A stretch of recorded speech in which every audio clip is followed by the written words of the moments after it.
Olá pessoal, tudo bem? Aqui quem fala é Gabriel Camargo, eu sou médico endocrinologista e o meu objetivo aqui é trazer informações interessantes, atualizadas, para principalmente complementar a compreensão do paciente a respeito de doenças e também medicações. Especialmente hoje eu vou começar falando sobre um tema que está na moda, tá? Os famosos análogos de GLP-1, especialmente a respeito do Ozempic, tá? Um tema bastante frequente, uma medicação muito utilizada atualmente em consultório.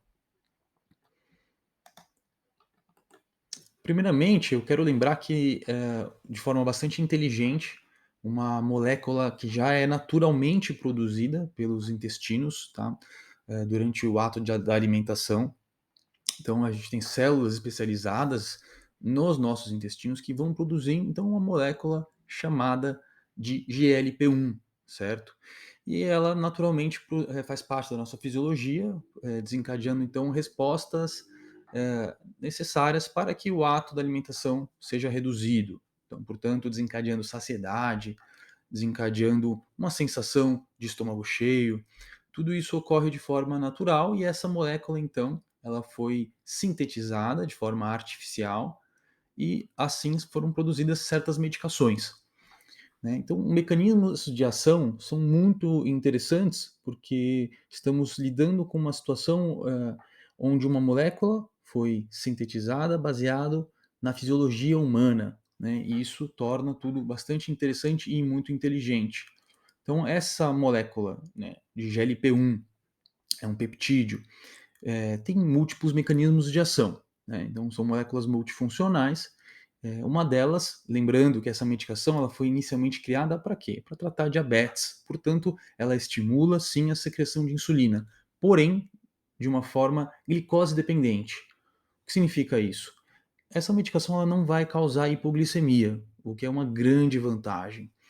Segundo ponto, ela inibe a secreção de glucagon, que é uma substância que no diabético está às vezes em excesso, isso pode ser ruim, né? Esse ponto é extremamente importante, então ela reduz o esvaziamento gástrico, né, causando uma sensação de plenitude pós-prandial. O que é isso? Uma sensação de estômago cheio, tá? Portanto, reduzindo a ingestão alimentar, né? Ela inibe o apetite, então ela atua lá no cérebro, né, em regiões responsáveis pelo controle da alimentação, portanto, inibindo o apetite, reduzindo a ingesta alimentar, né? Ela melhora também a sensibilidade periférica à insulina, o que é excelente, né? Um problema clássico dos pacientes com diabetes tipo 2, principalmente. Então, a gente observa aqui efeitos em vários órgãos, né? Estômago, como eu comentei, estimula o pâncreas a produzir insulina, atua no fígado e no músculo, aumentando a sensibilidade à insulina, lá no sistema nervoso central e também no coração, né? Tem uma ação, digamos assim, cardioprotetora. Aqui eu trago para vocês, né, vários exemplos interessantes das medicações que foram produzidas. Atualmente, a mais prescrita, digamos assim, é a semaglutida, né, o famoso Ozempic, mas temos uma lista grande aqui de medicações similares, porém um pouco menos eficazes, digamos assim. Trouxe até uma curiosidade aqui, essa Exenatide, né, a substância ela foi sintetizada, isolada através da saliva de um lagarto, ó, que peculiar. Então são todas elas análogos de GLP-1, porém basicamente o Saxenda também, essa aqui é um exemplo de uma caneta bastante similar à semaglutida, né, então a medicação fica aqui dentro desse pequeno container, e aqui é o dosador.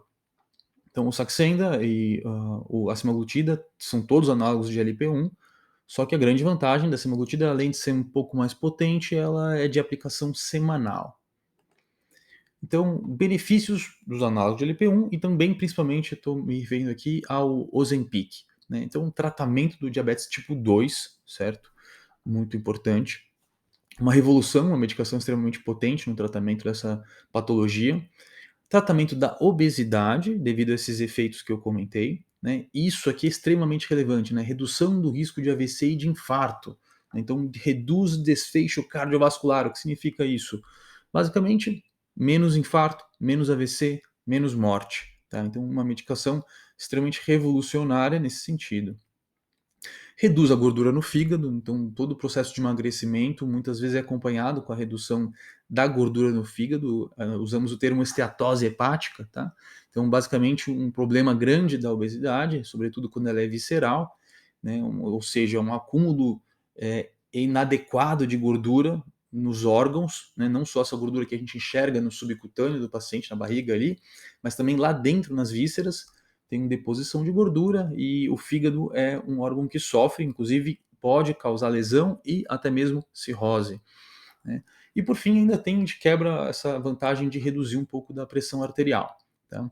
Então aqui é um exemplo da caneta da Ozempic, então vale a pena citar também com vocês aqui os efeitos colaterais, um ponto de preocupação geral ali, né? Então, os estudos, a princípio, mostram segurança, tá? Uma medicação, quando ela é lançada, ela segue critérios rígidos, tá? Eu aqui não tenho nenhum tipo de conflito de interesse, mas ela segue critérios rígidos e, posteriormente, depois que ela é lançada, ainda continua sendo observado e, do ponto de vista científico, vão sendo lançadas atualizações para reforçar a segurança dessa medicação, né.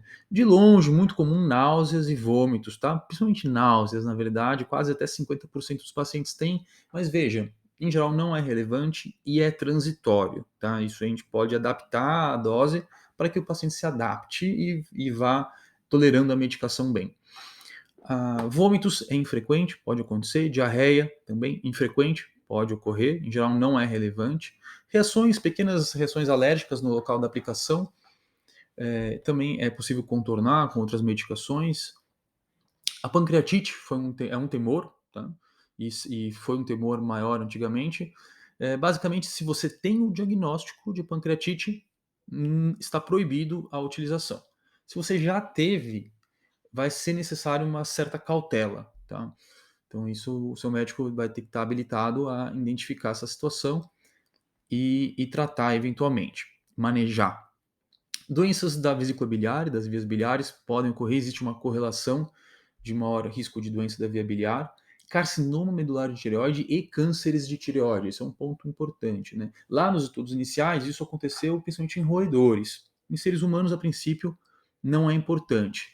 Salvo se você já tem um câncer específico de tireoide, que é o medular, tá? Ou se você é portador de uma síndrome rara, né? O seu médico deve estar também apto a identificar esse tipo de situação, onde então existe uma contraindicação formal ao uso dessa medicação, né? Outras neoplasias de tireoide parece existir uma correlação, porém não a ponto de tornar isso inviável, tá? Não existe uma correlação que leva então a tornar essa medicação proibitiva. Não, isso não existe por enquanto, mas é um ponto de atenção, né? Infecção de vias aéreas é raro, pode acontecer, né? E piora da retinopatia diabética. Então, os olhos, né, do diabético é sempre um ponto muito importante. Ah, então, naqueles pacientes, toda a situação onde ocorre uma melhora importante da sua glicose, né, da média da glicose no sangue, pode levar a uma piora da retinopatia. Então, o seu médico precisa estar apto também a compreender essa situação e talvez fazer uma individualização, né? Basicamente, o que eu queria trazer aqui hoje é isso. Espero que tenha sido interessante e complemente o conhecimento de todos. Obrigado.